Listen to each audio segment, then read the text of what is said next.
kehancuran Raja Mesir kuno? Dengan iman yang kokoh, ia menyusui bayinya untuk terakhir kali. Lalu dengan tangan gemetar namun hati yang pasrah, ia meletakkannya dalam sebuah peti kecil di tepi sungai Nil.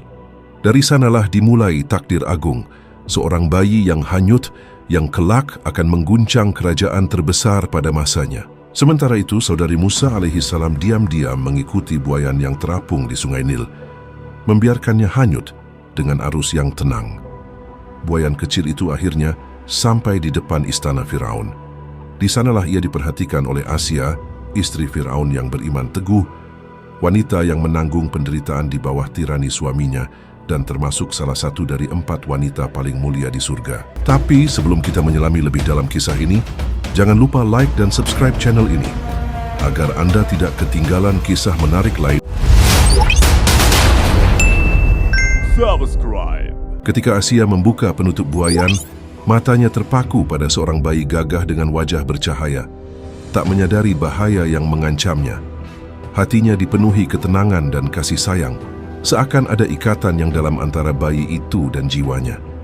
Dengan kebijaksanaan dan akhlak mulia, ia segera menemui suaminya dan berkata bahwa ia menyayangi bayi itu dan memintanya untuk tidak menyakitinya.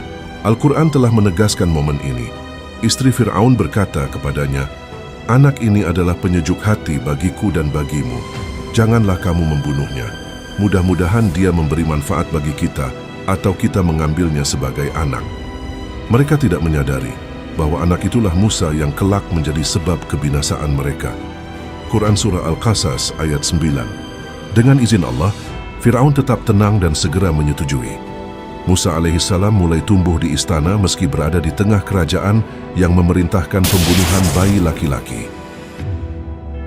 Seiring berjalannya waktu, masalah baru pun muncul. Bayi itu menolak disusui pengasuh yang lain.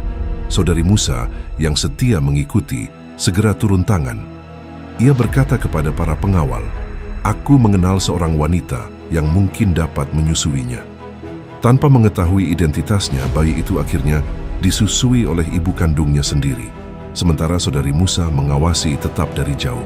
Istri Firaun Asia bersuka cita karena bayi itu akhirnya menerima pengasuhan yang tepat. Semua peristiwa ini menunjukkan rencana Allah yang sempurna. Bayi yang ditakdirkan menjadi nabi besar, selamat dari ancaman terbesar, dan berada di tempat yang secara takdir akan membentuk perjalanan mulia dalam sejarah.